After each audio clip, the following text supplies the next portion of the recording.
Hi dears, welcome back. ഇന്ന് നമുക്ക് നെത്തോലി കൊണ്ടൊരു തോരനുണ്ടാക്കിയാലോ? ഇതിലേക്ക് ആവശ്യമായ ഇൻഗ്രീഡിയൻസ് നോക്കാം. 1 കപ്പ് തേങ്ങ, കുറച്ച് കുഞ്ഞുള്ളി, കുറച്ച് വെളുത്തുള്ളി, വറ്റൽമുളക്, കറിവേപ്പില. അടുത്തതായിട്ട് വേണ്ടത് നമ്മുടെ മെയിൻ ഇൻഗ്രീഡിയൻറ്റ് നെത്തോലിയാണ്. ഞാനിവിടെ മുള്ളൊക്കെ കളഞ്ഞ് ക്ലീൻ ചെയ്ത് വെച്ചിട്ടുണ്ട്. നേരത്തെ ക്ലീൻ ചെയ്ത് വെച്ച കുഞ്ഞുള്ളിയിൽ നിന്ന് ഒരു 3 എണ്ണം മാറ്റി വെച്ചിട്ട് ബാക്കി നമുക്കൊന്ന് ചതച്ചെടുക്കാം. ഇനി നമുക്ക് കുക്കിംഗ് സ്റ്റാർട്ട് ചെയ്യാം. ഞാനിവിടെ ഒരു മൺചട്ടിയാണ് എടുത്തേക്കുന്നത്. അത് ചൂടാവുമ്പോഴത്തേക്കും നമുക്ക് ആവശ്യത്തിനായിട്ടുള്ള ഓയിൽ ഒഴിച്ചു കൊടുക്കാം.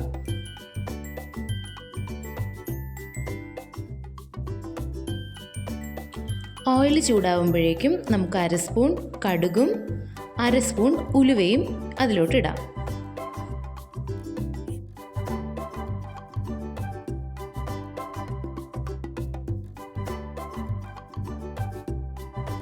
ഇനി വേണ്ടത് വറ്റൽമുളകും കറിവേപ്പിലയുമാണ്. അതിനുശേഷം നമ്മൾ നേരത്തെ ചതച്ച് വെച്ച കുഞ്ഞുള്ളിയും നെത്തോലിയും ആവശ്യത്തിന് ഉപ്പും ചേർത്ത് നന്നായിട്ട് മിക്സ് ചെയ്യുക.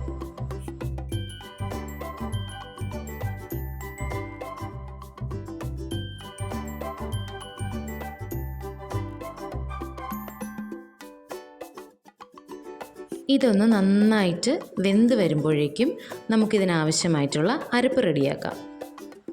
അതിനായി നമ്മൾ നേരത്തെ മാറ്റി വെച്ച കുഞ്ഞുള്ളിയും വെളുത്തുള്ളിയും പച്ചമുളകും ആവശ്യത്തിന് തേങ്ങയും കുറച്ച് മഞ്ഞൾപ്പൊടിയും ചേർത്ത് ഒന്ന് ക്രഷ് ചെയ്തെടുക്കാം.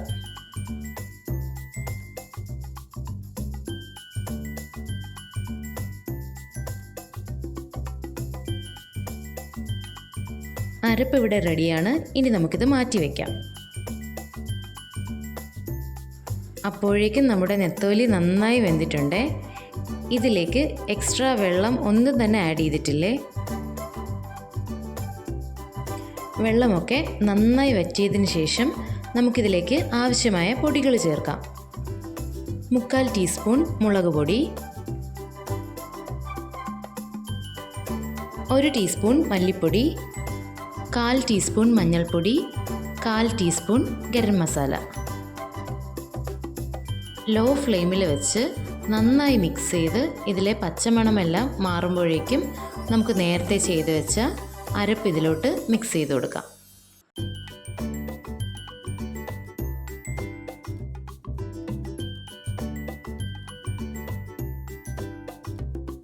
ലാസ്റ്റ് കുറച്ച് കറിവേപ്പില കൂടെ ആഡ് ചെയ്യാം. നമ്മുടെ നെത്തോലി തോരൻ ഇവിടെ തയ്യാറാണ്. എല്ലാവരും ട്രൈ ചെയ്ത് നോക്കിയിട്ട് ഫീഡ്ബാക്ക് അറിയിക്കണേ. Thanks for watching.